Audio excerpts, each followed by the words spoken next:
welcome to the Game Dev London podcast. My name is Adam Boyne, and with me today is... Gwe. Hello, Gwe. Today we're going to be talking about making a game while also having a job, what makes it the game that you want to take all the way through to release, and other things around sort of taking things from prototype all the way through to something on stores. So, without further ado, let's begin. Hello, Gwe. How are you doing today? I'm really good. How are you? I'm not too bad. Enjoying the sunny weather from the comfort of my cold office that is very much not outside. The day I can take my tower out into the garden is the day I will be a happy man. But yeah, how are you doing? Yeah, pretty good. Very much the same. Just enjoying the sun on the balcony a little bit, but most of the time spent in this tiny little room. Yeah, the dreams of a balcony. I have a garden, so I get half away with that. But I also don't. I'm not actually. I say all that. I'm not a huge fan of standing in the sun. So. Which has worked out well for being a programmer. I can just hide most of the time. Yeah. But it's nice to get out now and then. Started having lunches outside. That's been nice. A nice change of pace to cold and dark. So just tell us. Let's start with a little bit about yourself. Just introduce yourself, who you are, what you do, and why you're here today. Yeah, sure. I'm Gwe. I'm a French web developer / game developer based in London. So currently I'm starting a new game studio with two longtime friends, and we are working on our first game. It's very exciting, and we're learning and discovering a lot about the game industry. I'm also currently working as a web freelancer on a contract. So for the past 2 years of development on the game, year and a half, I've always been doing 3 to 6 months contract in a web industry where I'm trained and paid. That's interesting. So from people who don't know, so I run my own game studio. So I spend most of my time doing stuff, just whether it's games or contracts and stuff. So, but you're going for the balance where you have a job, full on job or contract, whatever it may be at a time, while also trying to make the game at the same time. How do you strike the balance between those two on sort of a day-to-day, week-to-week basis? Well, I think what's been helping a lot is that being freelancer, I've always been able to work 3 months and then take 3 months off to be full-time on the game. So that's kind of the way I'm handling it. And because the three of us co-founding the studio and working on the game, and we're all freelancers, we kind of take turn, not really, but there's always one person that's full-time on the game who can take charge and make sure everything's still moving forward. So that's helping quite a lot, that we can work but on and off, so we don't have to let the game go completely for 6 months. So do you all have different disciplines? Do you have the same discipline? Yeah, so there's two of us web developers, so same disciplines, and the third one is a 3D artist. Okay. So he kind of does shorter contracts, like a week or a few days here and there, because in his industry it's easier. And for the two of us being developers, it's quite hard to get less than 3 months contract, really, because by the time you hit the ground running and build features, it takes a bit longer. Well, yeah, of course. So the game is I'm trying to remember now. Is it Unstoppable? Unspottable. Unspottable. See, even better. Unspottable. And so that's been built in Unity? In Unity. And how long have you been working on that for? So probably not far from 2 years now, but originally, so it's our first game. We made a lot of prototype and stuff before, but that's the first one we considered as a real project. And for over a year, it was just very much, we were all full-time on other jobs. So very much just weekends and evenings, just messing around it. And after about a year of that, we thought, well, that's a game that we think is really fun, and we think it's manageable in terms of scope. So we thought that's probably a good candidate to try to build a studio and release it and finish it. As opposed to all the other prototypes we made before that we knew we wouldn't really finish. It's absolutely, that's a fight that we have in our studios. So we balance contract work inside the studio while also working on our own games. But I think one of the things that you alluded to was sort of the dedicated time period of saying, right, I'll do this and then I'll stop and then I'll do that, is something that we don't do. And it's resulted in, we've got a lot of great prototypes that we've developed to high stages and that kind of thing, but we've not got to the point of release. Whereas I know that with Unspottable, you are coming up to the point of release. Do you have a release date set now? Not quite. We're aiming for September this year. But you're in the stage where you can actually theorize on a release date, whereas I'm like, sometime in the next year, decade, you know. yeah. Planning the last stretch is very much what's on my book these days. So, yeah. Excellent. I mean, that takes a lot of sort of dedication and drive and sort of purpose in terms of focusing yourself down over that this 2-year period. And obviously, you've had a lot where you've had to cut things or change your mind. What's been your sort of your two key pieces of advice, or one key piece of advice that you would sort of go for if you wanted to sort of dedicate yourself to getting something out the door, as opposed to just sort of building things in general? Yeah, I think so. We first started with prototyping ideas, and we had this idea and we made a few things. And very soon we realized that if we wanted to finish it, we had to know what we wanted to build. So like prototyping, playing with ideas is good. And at some point you really have to make a decision of the scope and how big it's going to be. Mm-hmm. And once you decide that, you just have to try to stay in the box and can't have further great ideas coming in and joining the thing, because there might be good ideas, but we'll have to wait. Otherwise it's never going to end. So I think scoping is very the key thing, really. When you're struggling with time, knowing what you want at the end is really key. Absolutely. Let's jump into that a little bit. So in terms of scoping, what sort of techniques, or whether that's just ideas that you've had as a group, have you used to sort of keep yourselves within that scope? If somebody comes and goes, I want to add, rocket ships or lasers or whatever cool thing it may be, how do you turn it? What metric do you use to turn around and go, I don't think that's going to fit in the scope, or that kind of thing? I think what's helped us with doing that is we've all been professionals in different industries for 15 years. So like in the web industry, like it's the same thing. Clients will want a website, and there'll be scope creeps every day. So we're quite used to taking new ideas with a pinch and saying, well, can that fit in a decent time frame? Yes or no? And if not, we'll write them down somewhere for future days, but taking them out quite quickly if we think they're not realistic. So it's built from the experience of having built something before, being able to sort of guesstimate how long things will take and that kind of thing. So really go on. That's been a bit tricky because it's our first game that we want to release. So we're learning a lot about the technique and the actual production. So guesstimating has been a bit harder than for me in the web industry. I've been doing it for a long time, so I'm a bit better at that. In a game, some stuff that we expected to take a long time were really quick, and same in the opposite sometimes. So that's going to take a day, and it's never been done because it was too hard. Mm-hmm. Absolutely, I think it's one of those important sort of skills / mystical arts, that being able to sort of guess how long things are going to take. And I imagine as you've learned, it just takes experience. It just takes doing enough stuff so that I imagine now you're a lot better. If somebody came to you now and said, "Can you do this feature?" you'd be better at going, it's probably going to take about this long, as opposed to at the start when that sort of range could be between days, weeks, months, even depending on what it is. Yeah, absolutely. It's definitely all comes down to experience, for sure. So speaking on the sort of the being able to judge those kind of things, obviously you're bouncing between doing your web development and then bouncing to the game and bouncing back and stuff. Has there ever been time where one has started to overtake the other, and either you've had to check yourself or bring yourself back in, whether that's you're just so focused on the game you're sort of pushing contracts back to start, or the contracts are like starting to line up and you just don't want to sacrifice that income and that kind of thing to work on the game? What have you done in those sort of situations, if there have been any? Yeah. It happens quite often that the contract work takes over a bit because it's a different relationship. Like, we're working on the game, it's our project, the three of us, and everything's ours. Contract, you have clients with demands, with needs, with like production stuff going down, or you have to work over like evenings and stuff. And it has to happen. And the approach we've been taking for now is the contract kind of takes a priority still until we have the game released and we can get the studio up and running.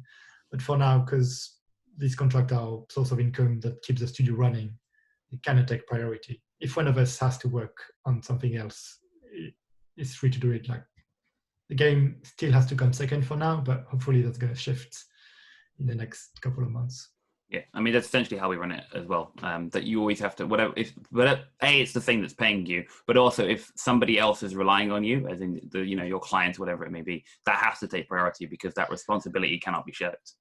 Yeah, absolutely. And I mean, yeah, obviously, like, the source of income is key in this business. So you want to like make sure you do a good job on the stuff where you get income, so you can keep counting on this. For sure. Cool. That sort of summarizes our thoughts on sort of the work-life balance. Let's talk a little bit more about Unspottable. Now, so you've come into game development. So had you been doing a lot of game development sort of before you started on this? Was this sort of your first flurry and you've just sort of gone hardcore on it? Yeah. Well, I've been playing with game development for a while, and same with the two other guys. We've been doing it since uni, just build prototypes or big ID prototypes.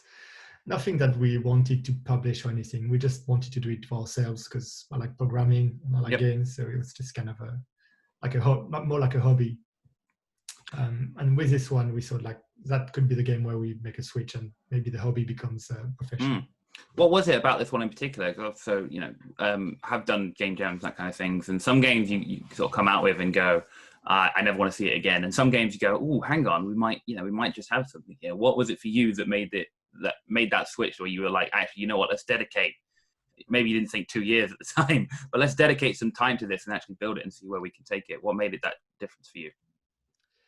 Well, I think that was mainly the fact that the idea was quite original. Like it was a bit different. Most of the other games we'd done before had nothing that special. There were copies of games we've seen many times, or they might have a few things, but nothing very different. This one, we based it on a fairly original idea.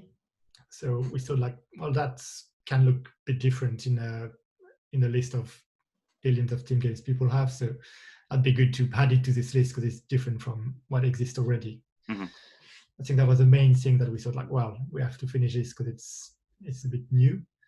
And also the fact that it was manageable in terms of we thought right from the start that we could finish it. So speaking on that, what was it when you built the game? What's been the major differences between where it was when it started and where it is now? What did you, once you'd finished that prototype, what did you think, okay, to get it to finish, we've got to do X, Y, Z, and how has that changed over that sort of period of time? So like it's based on like maybe I should explain a bit of the idea of the game because that's absolutely explanation. So it's a local multiplayer party game where you have to behave like an AI.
So you end up with a screen of 30 characters. They all look exactly the same.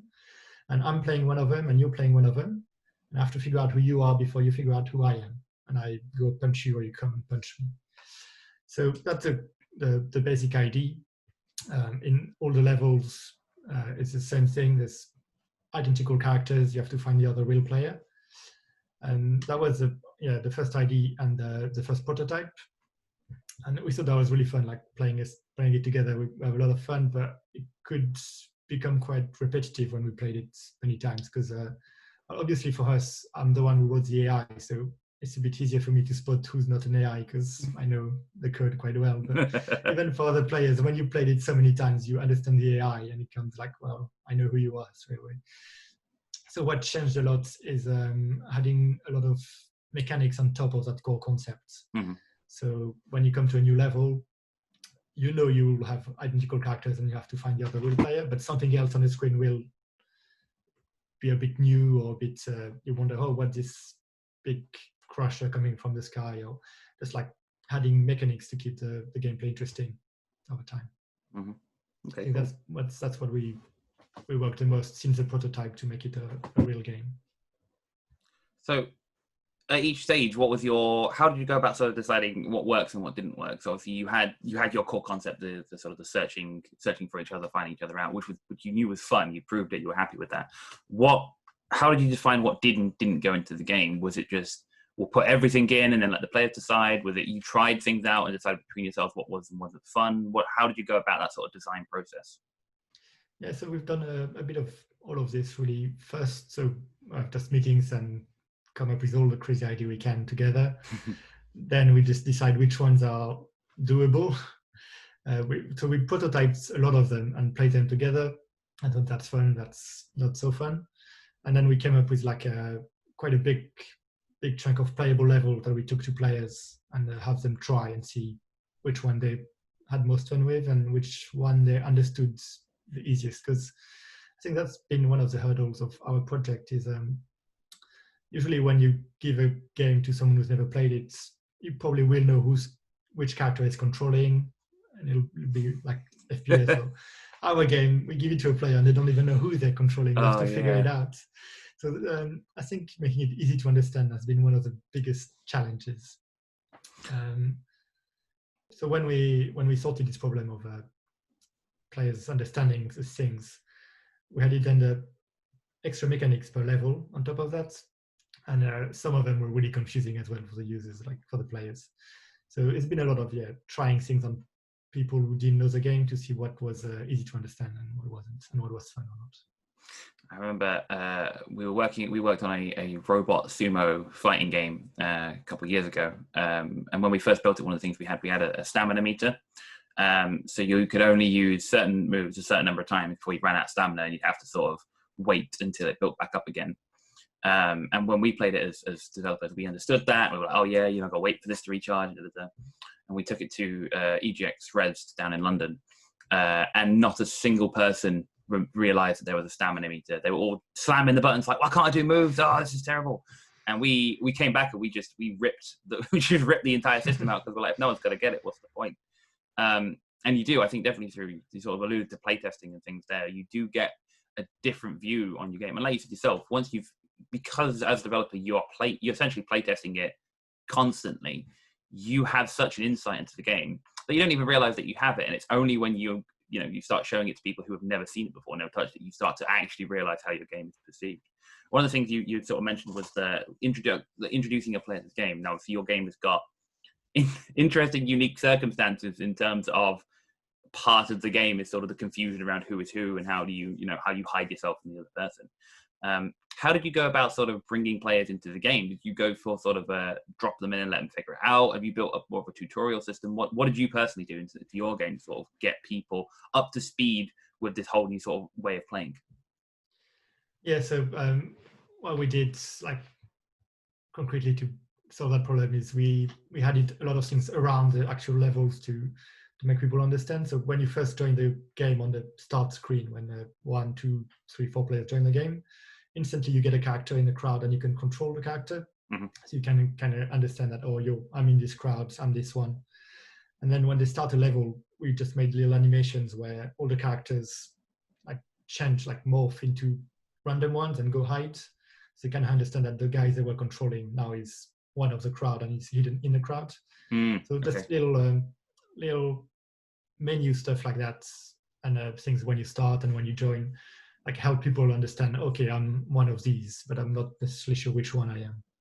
So that was a big step forward in terms of helping the players understand. And we also added a tutorial that people can play on the first time to introduce some of the mechanics that are a bit more complex. There's like in some levels you have so you can punch the other guys, or you can do side quests like collect some items and escape. So you can try to be only sneaky and not find out who the other ones are, but behave like an AI really well. And that was a bit difficult for players to understand as well. So some of these mechanics were introduced in a tutorial. It's interesting just to hear because obviously there's that balance between intuitive things in the game, just stuff that naturally that you don't need to do anything. It's just like you said, the whole showcasing who you are and building up this in your head. It's like it's unnecessary in so much as you don't need to do that little party animation at the front, but it also, while also bringing the player into who they are, it also, I imagine, makes the game feel much more alive. Like these characters are all sort of, they've got personalities and they're running around, all that kind of thing. So it has that double benefit, but still needing that physical tutorial to be like, look, let me just bring you into this world, and then you understand it, and then we go from there. So it's a nice balance of those two. Speaking of that sort of introductory bringing people in, obviously you alluded to, you've done sort of prototyping and things in the past, but this is sort of the first game that you've really charged ahead towards a release. Are there anything that you've learned around taking a game specifically towards release and getting it finished that you've learned over the 2 years that you wish you'd known at the start and would have helped channel your development beforehand? Yeah, for sure. Yeah, there's still a lot of things we're learning now. We're like, oh yeah, that would have been useful a year ago. Happens on a daily basis. I think, well, like the stage we're at now is we're doing a lot of porting and optimization for different devices, and that's something really new because, well, as a web developer for a long time, a lot of the stuff while writing the game, because we've been developers for a while, we knew how to build things in a way that I know I'm going to throw this away later, but I've built in that way so I can improve it. And so that's been okay in terms of learning how it worked. We kind of planned ahead to make sure it'd be easy to change things while we learn. But all this optimization and porting is something that I've never really had to do before. There's a lot of things now that say like, okay, so we have to redo this. And if we knew that before, it would have saved a lot of time. For sure. So, yeah, learning on that's why we chose this game as well, because it was doable. So in a small time frame, I want to say, but not that small. But we knew we were going to learn so much that we wanted to have one game we can finish and learn all these things for the future ones. Absolutely. I think there's definitely things that we've done so we've built for different platforms on mobile and that kind of things. And there's just stuff now that you do automatically the moment you start development in whatever, especially in Unity, for example. Like even simple things like maybe I should, change the view of the game to be a portrait mobile phone view instead of landscape. And then you only realize that halfway through and you're like, oh no, what have I done? Yeah, there's definitely a lot of things that you just got to take consideration of all those aspects in terms of what platform you're going for. Do you need a specific version of Unity? Do you really need to upgrade to the latest alpha version of Unity and and potentially have it crash? All those sort of considerations are definitely vitally important. You alluded there again to your sort of mastery, if you want a different word for it, is web development. It's where you come from. That's your sort of your original field. What were you able to transfer across from web development into game development that you think the average game developer may not have or be aware of, or was just of use to you, just being able to pull on that sort of experience? What was the sort of the powerful skills you were able to transfer across? Yeah, I think that helped us a lot with this project so much, especially because I worked in, or three of us, we worked in startups for a long time. So in startups, you do everything. You do design, requirements, engineering, and even like for the marketing and the fundraising and all that. I mean, it's not my specialty at all, but I've been in contact and I've been touching it in many different companies for more than 10 years. So that helped so much in all these things around the game as well. All this knowledge of all these companies I've seen build and grow made me understand what's needed and some mistakes to avoid and some good things to do. And it gave you a little bit of an insight into all the areas. So I imagine you came in with just enough knowledge about design and audio and this and that you were able to sort of transfer your skills across the different areas. So it's sort of taking from that, that's what one of the things you'd recommend to people is to, if you are a programmer or a designer or an artist, to go and just do just a little bit of research on all the other areas, just so you've got those sort of skills in mind. Yeah, absolutely. Like wherever you work in any company, it's always good to like have a chat with the guy from the other department you never talk to and just find out what he's doing and roughly how he's doing it. And it's always interesting to like allow this little bit of knowledge that helps so much in the future. For sure. Excellent. Were there any major issues that just on that cross stuff, any major issues that you had to overcome during development? I mean, obviously you've because of how it was set up between sort of the time management and the three people, I assume you're all sort of remotely working on it in different places as well. Certainly now, but there's not that. Was there any major hurdles that you sort of came across? Any big things that you sort of came impacted against? Or was there anything that you did to mitigate against that, so you never really had any sort of slow points? So before all the lockdown and things, the two devs, we live 20 minutes away from each other in London. So we used to go to each other's house every other day. So in terms of development, that's quite useful because we could talk about every feature we're building. And the designer is in Paris, so we were just on video calls a lot with him. I think one of the big hurdles that we didn't really consider in terms of so that's quite development, is more the studio in general, is that we all French, two of us are in London, one in Paris, and just finding out whether we need to set up things in France, in UK, where we can get money from, how we can. This felt like a really unneeded extra layer of complication. Really, even now we're still not sure whether we're going to release the game with a French company or a British company. That's has been a hurdle that we didn't expect, and that, like, because every question you ask yourself when you start the studio is like, oh, how do I do this? You investigate and you learn things, and now how do I do this in this country? How do I do this in this country? What is the best one? And it's just like multiplied all the questions by two. It's been quite unexpected hurdle. Absolutely, it's one of those. You always think about the game when you're building stuff. You think about, oh, do I want it to be this character to be blue or red, or do I want to be a fighting game or a range game? You don't actually think about, how do I actually release the game in France or England? What are the tax rules or that kind of thing? And it's an interesting. It's sort of it's a whole skill set in itself. That's why you get business managers and people who are fully aware of this thing. What have you done? Just as, so obviously your guys are coming from sort of being independent and that kind of thing. What have you guys done to sort of mitigate that up to this point? And obviously you've got a lot of questions still to come in terms of releasing that kind of thing. But have you just sort of put it all off to the end? Are you sort of have you done stuff ahead of time to sort of balance it out? What has been and is the plan? So what's been the most helpful, I think, is joining a lot of communities of indie devs and game devs in France and in UK, and just discussing with as many people as possible, because we found out we met at least 5 people who were in the exact same situation. So asking all these questions to these people has been like definitely the main thing. Like, yeah, an advice for that would be like definitely meet as many people as you can and discuss with them, because that's so helpful. Mm-hmm. Absolutely. What are the so people who are here, obviously the Game Dev London community is a great community to join the UK. What are some of the French communities you found, just for people who are interested? I might have to come back to you, because the guy in Paris is mainly joining them and giving us the feedback, but I don't really know the details. You've got a man on the inside. Yeah, fair enough. I'll make sure to get the knowledge and share it on where the podcast is. Excellent. Played. Yeah, it's interesting. So obviously, like, I'm aware of communities obviously in the UK all over the place, and I know a few American communities and stuff. I don't really think about. There's a couple in Europe. Some of the big ones, obviously, you've got Sweden and Castle Jam and all that kind of thing, and those kind of things. You don't think about, obviously, every country is good with game development has got all the way down to the individual cities and towns is going to have communities and that kind of thing. So it's just cool to hear about. Obviously, just be reminded that this is a global community of people that scales up and down from national groups all the way down to small villages and towns of people, which is very cool. So one of the in terms of, they talk about sort of the business and the releasing of the game. A lot of people traditionally, a lot of people nowadays, some will just do it independently, some will go with publishers and then allow them to sort of guide it. Have you thought about that? Which route that you would want to take, which route you are taking in terms of whether you go with a publisher or just do it yourself, and what were your reasons behind doing or not doing it?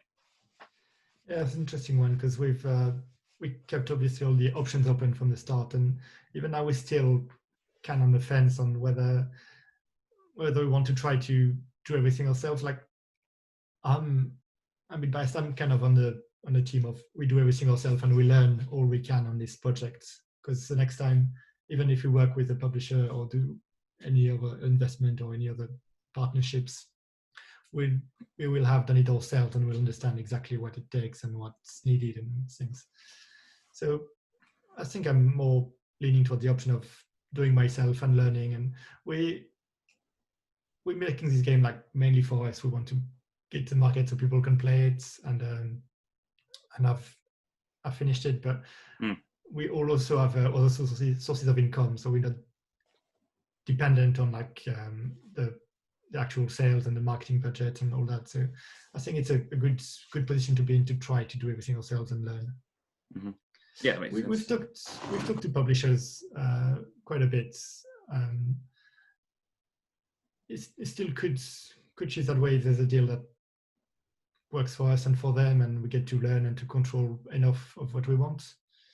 But anyway, it's been quite a difficult discussion all the time, because local multiplayer games are not really publishers' favorites. So there's been some interest, but nothing that was balanced well enough for them and for us.